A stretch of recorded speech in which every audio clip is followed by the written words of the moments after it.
இந்த saree நல்லா இருக்கு. இதோட லிங்க் குடுங்க. நீங்க எங்க வாங்கினீங்க? எவ்ளோ விலை? அப்படின்னு நெறைய பேர் கேட்டிருந்தீங்க. இன்னமுமே அந்த வீடியோக்கு கீழ நெறைய கமெண்ட்ஸ் வந்துகிட்டே தான் இருக்கு.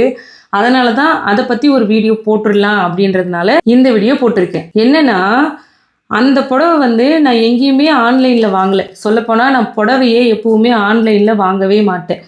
கடைக்கு நேரடியா போயி, அந்த துணிய தொட்டு பார்த்து, இது நல்லா இருக்குமா? கட்டுறதுக்கு ரொம்ப நேரம் கட்டிட்டு இருக்க முடியுமா? கம்ஃபர்டபுளா இருக்குமான்னு நான் பார்த்து தான் வாங்குவேன். முக்கியமானது அதோட ரேட்டும். ஒரு 1000க்குள்ள இருக்கணும். ஒரு 800க்குள்ள இருக்கணும். ரூ. 800 கம்மியா இருக்கணும். ஏன்னா, அந்த மாரி சேலை தான் நம்ம வந்து அடிக்கடி கட்டுற மாரி இருக்கும். நம்ம அதிகமா காசு குடுத்து வாங்குனோம்னா, அந்த புடவைய எங்கேயாவது விசேஷத்துக்கு மட்டும் தான் நம்ம கட்டிட்டு போக முடியும்.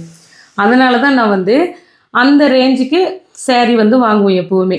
அந்த புடவையும் அதே மாதிரி ஒரு துணி கடையில தேடி எடுத்தது தான். அது ஒண்ணே ஒண்ணு தான் இருந்துச்சு அந்த இடத்துல. அதோடைய விலை வந்து ரூ. 750. அது கலர் நல்லா இருக்கு. எனக்கு நல்லா இருக்கும். அந்த சாஃப்ட்டாவும் இருந்துச்சுங்களா, அதனால நான் அத எடுத்துட்டு வந்தேன். அதனால நான் என்ன சொல்ல வரேன்னா, அந்த புடவைய நான் வந்து ஆன்லைன்ல வாங்கல. கடையில போய் தான் வாங்குனேன். அதுவும் ஒரே ஒரு புடவ தான் இருந்துச்சு. வாங்கிட்டு வந்துட்டேன். நானு இதுக்கப்புறம் ஆன்லைன்ல ஏதாச்சும் வாங்குறேன் அப்படின்னாலும், அது உங்களுக்கு பிடிச்சிருந்ததுன்னா, கண்டிப்பா அதோட லிங்க் வந்து நான் குடுக்குறேன். என்ன மாதிரியே கடைகள்ல போயிட்டு புடவைய தொட்டு பார்த்து வாங்குறவங்க யாராச்சும் இருந்தீங்கன்னா, கீழ கமெண்ட் பண்ணுங்க. எவ்ளோ பேர் அது மாரி கடையில போய் வாங்குறீங்க? அப்படிங்கிறத எல்லாரும் பார்த்துக்கலாம். நமக்கு தெரிஞ்ச விஷயத்த நம்ம மத்தவங்களுக்கும் சொல்லிக் குடுப்போம்.